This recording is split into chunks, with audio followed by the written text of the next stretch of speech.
Hello everyone, welcome back to the channel. Goods की purchase और sale पे TDS और टीसीएस कैसे चार्ज होता है इस वीडियो में समझने वाले हैं। आपने अक्सर ये सुना होगा कि टीडीएस नॉर्मली ऐसी इनकम पे चार्ज किया जाता है जो कि आपने अर्न कर चुकी है, या टीसीएस भी आपका तब कलेक्ट किया जाता है जबकि आपकी कोई इनकम हो चुकी है। लेकिन यहाँ पे जो रूल है ये थोड़ा डिफरेंट है। यहाँ पे हम गुड्स को परचेस कर रहे हैं तो उस पर हमें टीडीएस काटना है, और सामने वाली पार्टी जो कि हमें सेल कर रही है उसको टीसीएस कलेक्ट करना है। यहाँ पर एग्जांपल के लिए मान लीजिए कि मिस्टर ए और मिस्टर बी हैं। मिस्टर ए क्या करते हैं, परचेस करते हैं गुड्स मिस्टर बी से। तो यहाँ पे मिस्टर ए क्या हो गए, गुड्स के परचेजर हो गए, और मिस्टर बी क्या हो गए, गुड्स के सेलर हो गए। तो गुड्स की परचेज और सेल को टीडीएस और टीसीएस में लाने का गवर्नमेंट का क्या मोटिव है। नॉर्मली आप ये जानते हैं कि टीडीएस जो है गवर्नमेंट का एक मेजर सोर्स ऑफ रेवेन्यू होता है। Government through out the year अपने टैक्स बेस को हमेशा स्ट्रांग बना करके चलती है। दोस्तों, गवर्नमेंट का मेन मोटिव यहाँ पे ये है कि ऐसे लोगों को टैक्स के दायरे में लेकर के आना है जो कि हाई नेटवर्थ जनरेट करना है। अब यहाँ पे देखिए किस तरीके से काम करता है। गवर्नमेंट ये सोचती है कि भाई कहीं ऐसा ना हो कि ये जो मिस्टर बी है, मिस्टर बी ने माल बेचा, इसको भाई जरूर ऑब्वियसली है कि प्रॉफिट हुई होगी या लॉस भी हो सकता है, ठीक है। तो गवर्नमेंट का ये सोचना है कि कहीं ऐसा ना हो कि इसको प्रॉफिट हो और ये टैक्स इवेजन कर ले। इसलिए क्या होता है कि परचेजर को पहले ही बोल करके रखती है कि भाई ऐसा है ना कि जब भी तुम माल परचेस करो ना, तुम पहले ही क्या करो, सेलर का टीडीएस डिडक्ट करके जमा करा दो। यदि वो व्यक्ति अपने इनकम टैक्स रिटर्न में अपने इनकम को शो नहीं करेगा, प्रॉफिट को डिक्लेयर नहीं करेगा, लॉस को डिक्लेयर नहीं करेगा, तो हम उस पर्सन को तुरंत पकड़ लेंगे कि उसने कितने का माल आपको बेचा है, क्योंकि उसी अमाउंट पे ही क्या हो चुका है, टीडीएस डिडक्ट हो चुका है। मतलब कि वो एक हाई वैल्यू ट्रांजेक्शन की कैटेगरी में आ गया। अब यहाँ पे मिस्टर बी क्या हो जाएंगे, फंस जाएंगे। इसलिए मिस्टर बी को टैक्स के दायरे में लाने के लिए, मिस्टर बी को अपने इनकम टैक्स रिटर्न में सारी बातों को सही से रिपोर्ट करने के लिए गवर्नमेंट इस तरीके का प्रोविजन लेकर के आई। और यहाँ पे मिस्टर ए की कहानी समझिए जो कि गुड्स को परचेस कर चुके हैं। अब मिस्टर ए गुड्स को परचेस करके लाएंगे, स्टॉक में रखेंगे, फिर बाद में वो जाकर के मिस्टर सी को वो सेल करेंगे। उसके बाद उनका जो भी प्रॉफिट और लॉस होगा वो बात की बात है। लेकिन मिस्टर बी को गवर्नमेंट यहाँ पे बोल के रखी हुई है कि जब मिस्टर ए आपको पेमेंट करेंगे, मतलब कि जब आप उनको बिलिंग रेज करेंगे तो उसमें आप क्या करिएगा, टीसीएस लगा करके तब आप उनको बिलिंग करिएगा। उनसे टीसीएस पहले ही आप कलेक्ट करिएगा और इसके बाद मिस्टर ए के पैन नंबर पे डिपॉजिट करा दीजिएगा। मिस्टर ए यदि ईमानदार रहेंगे तो अपनी इनकम टैक्स रिटर्न को फाइल करेंगे। तो यहाँ पे दोनों लोगों की रिस्पॉन्सिबिलिटी को गवर्नमेंट यहाँ पे टीडीएस और टीसीएस के दायरे में लेकर के आ रही है। अब ये किस तरीके से वर्क करता है दोस्तों, यहाँ पे हम इसको बहुत ध्यानपूर्वक समझेंगे। तो आप समझ गए कि मिस्टर ए को क्या करना है, पेमेंट करने से पहले क्या करना है, टीडीएस डिडक्ट करना है। और इसके बाद जो सेकेंड पॉइंट यहाँ पे ये है कि मिस्टर बी जब मिस्टर ए से पेमेंट कलेक्ट करेंगे तो वो टीसीएस के साथ कलेक्ट करेंगे। अब यहाँ पे मिस्टर ए को पेमेंट करने से पहले यदि टीडीएस डिडक्ट करना है तो वो कैसे करेंगे, इसके लिए क्या रूल्स है। तो मिस्टर ए की रिस्पॉन्सिबिलिटी ये है कि भाई मिस्टर बी को पेमेंट करने से पहले वो टीडीएस डिडक्ट करें। लेकिन इसके लिए कुछ कंडीशन है। वो कंडीशन दोस्तों मेंशन है सेक्शन 194 क्यू में।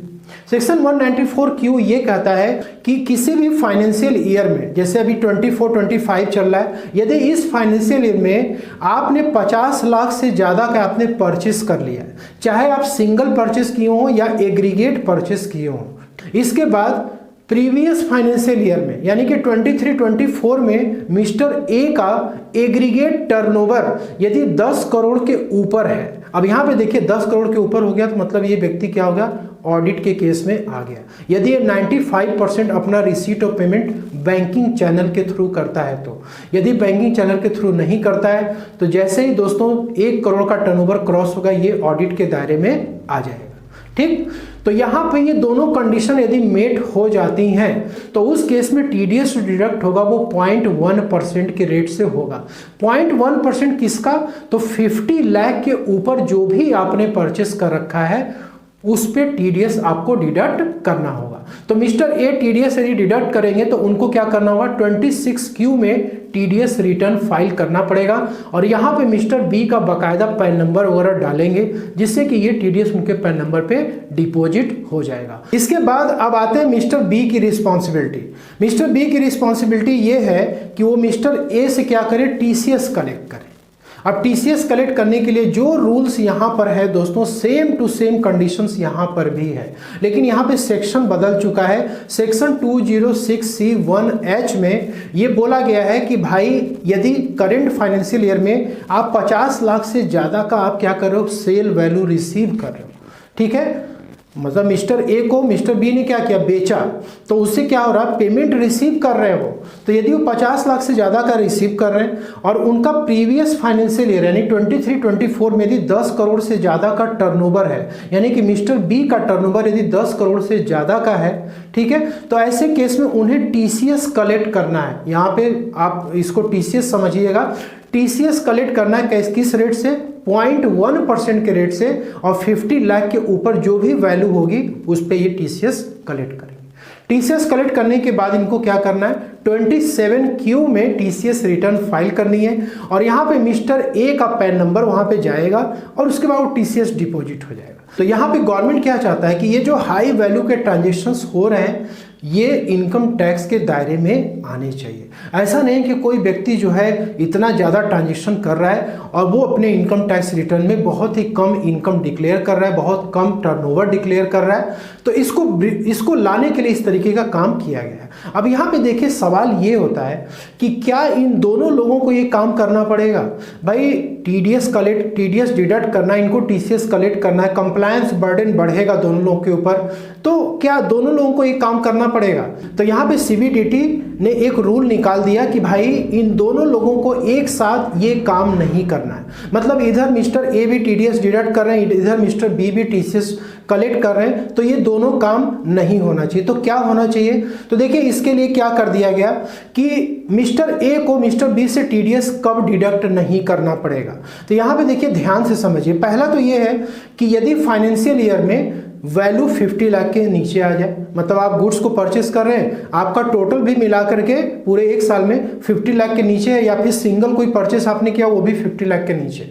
और सेकेंड यहाँ पे यह है कि यदि आपका टर्नओवर प्रीवियस फाइनेंशियल ईयर में यानी 23-24 में 10 करोड़ या उससे कम है तो भी आपको टीडीएस नहीं डिडक्ट करना है।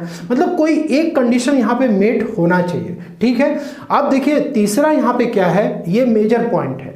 यहाँ पे सीबीडीटी ये कहता है, यानी इनकम टैक्स डिपार्टमेंट का जो रूल ये कहता है कि यदि मिस्टर बी ने टीसीएस कलेक्ट कर लिया है, यानी कि पहले ही उन्होंने अपना काम कर लिया, इनवाइस वगैरह रेज कर दिया, टीसीएस उसमें चार्ज कर दिया, पहले ही उन्होंने सब कुछ कर दिया है, तो फिर मिस्टर ए को टीडीएस डिडक्ट करने की जरूरत नहीं है। तो यहाँ पे ये तीनों ही कंडीशंस में से कोई भी यदि फुलफिल हो जाता है तो मिस्टर ए का कंप्लायंस बर्डन यहाँ पे क्या हो जाएगा, खत्म हो जाएगा। इसी तरीके से मिस्टर बी के लिए भी है कि यदि मिस्टर ए जो है पहले ही टीडीएस डिडक्ट कर लेते हैं सेक्शन 194Q में, तो उस केस में मिस्टर सी को टीसीएस कलेक्ट करने की जरूरत ही नहीं। भाई दोनों में से कोई एक काम आप कर लीजिए, वैल्यू यहाँ पे 50 लाख के नीचे और टर्नओवर यहाँ पे 10 करोड़ या उससे कम होना चाहिए। तो दोस्तों यहाँ पर परचेज और सेल के लिए गवर्नमेंट का ये जो टीडीएस और टीसीएस का रूल है काफ़ी इंपॉर्टेंट है और इनकम टैक्स रिटर्न्स के लिए भी काफ़ी इंपॉर्टेंट है। तो मैं समझता हूँ कि गुड्स और सर्विसेज पे कैसे टीडीएस और टीसीएस गवर्नमेंट यहाँ पे चार्ज कर रही है वो आपको क्लियर हो गया होगा। यदि वीडियो आपको ये पसंद आती है तो आप इसको लाइक और शेयर जरूर करें और चैनल पर नए हैं तो सब्सक्राइब जरूर करें। आशा करता हूँ कि वीडियो पसंद आएगी। मिलते हैं अगले नेक्स्ट वीडियो में। Thank you so much for watching this video.